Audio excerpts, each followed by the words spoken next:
Day. I know you've heard our administrations talking a lot about the budget and the deficit and your government's cash situation. It's been just as important to tell you about the true condition of your government. Equally critical is how our fiscal policies and the legislature's willingness to pass our budget plans will affect you. We spent a lot of time in our first few months stabilizing government finances. Every dollar you gave to the Treasury had to be allocated very strictly. This was mainly because not enough cash was coming in to pay for operations, no matter what the budget said. We cut spending, and our cash position is much better now. And we've looked at how much it will take to make payroll for all the agencies, to pay for contractual obligations, to meet our court-ordered payments, and to pay at least some tax refunds. When we got everything under control, we turned our eyes to coming up with a plan to pay all the tax refunds government owes you. These tax refunds make up the greater part of the $349 million deficit. We thought long and hard about how we could pay this deficit and tax refunds.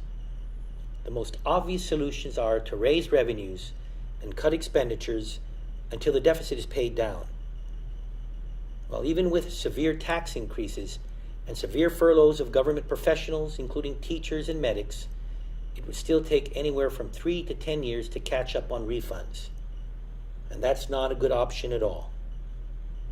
The only option left is to pay all the refunds at once this year by financing the deficit through a bond. This would transfer the huge debt from you to the bondholders.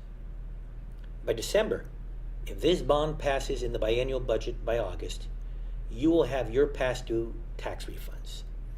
We'll be on schedule to begin making timely tax refund payments from next year forward.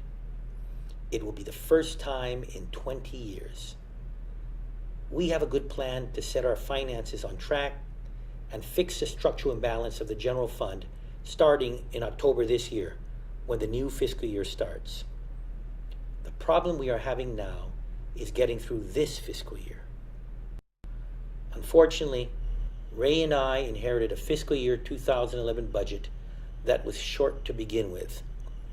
Several critical agencies will begin running out of spending authority by next month. So will funding for health insurance coverage for 23,000 people. To be clear, the executive branch controls the spending of cash that comes in. We've controlled that spending very well. In fact, we will have enough cash in the bank to provide for the bare minimum operation requirements in these agencies. But in order to spend, the legislature must first give that executive branch the authority to spend through a budget. The current budget shorted this spending authority for places like the fire department and the Department of Mental Health. And this is not to increase spending beyond any levels. This is just to pay for bare minimum regular operations such as payroll. There is no way the government can operate without the spending authority that I am requesting from the legislature. This request is known as our Supplemental Appropriations Act for this fiscal year.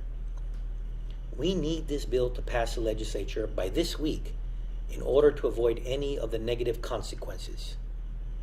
It has real revenue sources behind it, including revenues agreed upon by the retirement fund and our administration. This shouldn't be a problem, and there shouldn't be a need to amend it. It's very clear where the money will go. I have to caution that significant changes to the bill will also have a bad impact on the operations of services. This supplemental budget is about very simple but much needed things for you.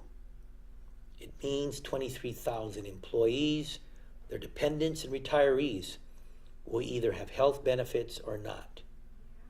It means that ambulance services will either operate for the rest of the year or potentially shut down. The list of services this budget affects goes on and on. Now, you shouldn't be made to suffer for this egregious error of the government planning from last year.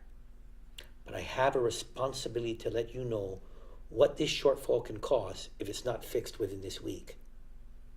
I have full confidence that the senators will do their best to get this measure passed. Several senators have expressed their agreement that this supplemental budget must pass. We need to get through this fiscal year so we can build our way to financial health and sustainability. There are many people watching and counting on us to get this done. That's because there are many people who represent the faces behind all these numbers. This shortfall is hurting people and could hurt many more. This deficit is keeping people from getting the money that is rightfully theirs. It's hurting those who struggle most. And I'm sure the senators also want to do the right thing and pass our budget plans quickly. I look forward to their deliberations and support. Thank you, and God bless you.